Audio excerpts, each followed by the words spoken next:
Hello, it's David Allen and you are watching Sporting Icons. Right, thank you, Rob, for sending me this article. And it's no great surprise. In fact, yesterday I was thinking that this may well happen, as Tyson Fury and Deontay Wilder's team had not announced their fight. Of course, most of us know that today was the deadline where Fury and Wilder had to agree terms, otherwise it would go to a purse bid. And that's a situation that neither Frank Warren or Shelly Finkel would want. I'm not too sure whether or not Tyson Fury is bothered about that too much, outside of the fact that if it goes to a purse bid, then Fury only gets 40%. But if these guys negotiate, he can get a higher split before it goes there. So anyway, the WBC president, Mauricio Sulaiman, has said that he has granted these 1 week extra exemption so they can now negotiate a little bit longer to get the deal done.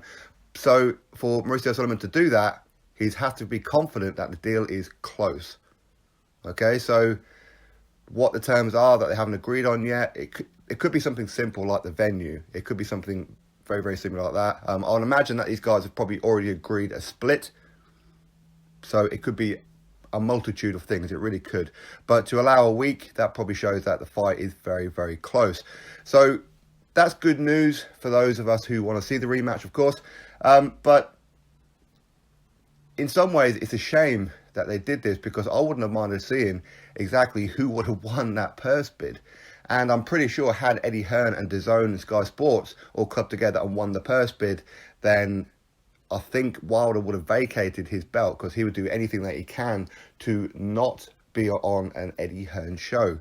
That's for sure. So in some ways, Tyson Fury should have went, no, it's going to purse bid, knowing that Wilder would have vacated. I mean, for me, there's no way that Wilder would not vacate.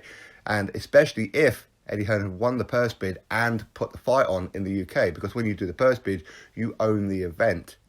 Okay, the fighters are guaranteed a certain split, a certain amount of money, and the winner of the purse bid can do whatever they want with that fight. They can put the fight on in Timbuktu. Okay, and there's nothing in the world that Team Wilder or Team Fury could do about it. But of course, Frank Warren, he won't want that, because he would want some kind of control over the event. And the last thing in the world that he wants is Eddie Hearn having control of the event. That's the last thing in the world that he wants to do. And it's the last thing in the world that Deontay Wilder and Shelly Finkel want also. So they've applied for an extension to negotiate a bit further, as in they're very close. Shelly Finkel said that they are very close and they are just ironing out a few more details, and they don't feel that it's going to come to a purse bid situation. Now, purse bid is not something new for Frank Warren, but it will be something new for Shelly Finkel, as Shelly Finkel has never had a huge clientele where purse bids has always been necessary. Of course, he's managed the Klitschko brothers before.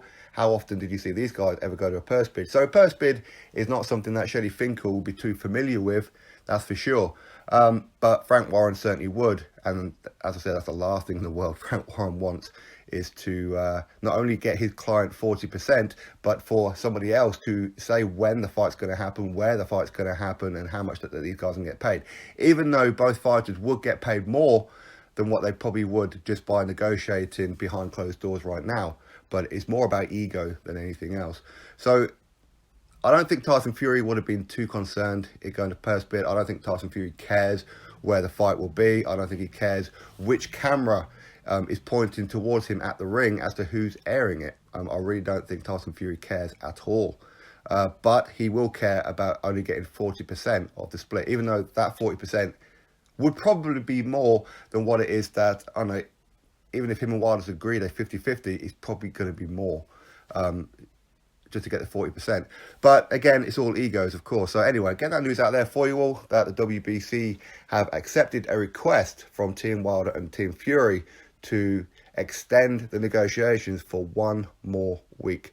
So because there's no announcement right now, that's why it's because now they've been given an extra week to negotiate the terms. So would they do it again if they still haven't agreed? It's unlikely, but they could. They really, really could. Because the last thing the WBC want to do is upset anybody from the PBC, right? But anyway, we'll have to wait and see what happens. But I fully expect an announcement pretty soon. So drop your thoughts below about it. Click thumbs up. And, of course, subscribe. Catch you all on the next video.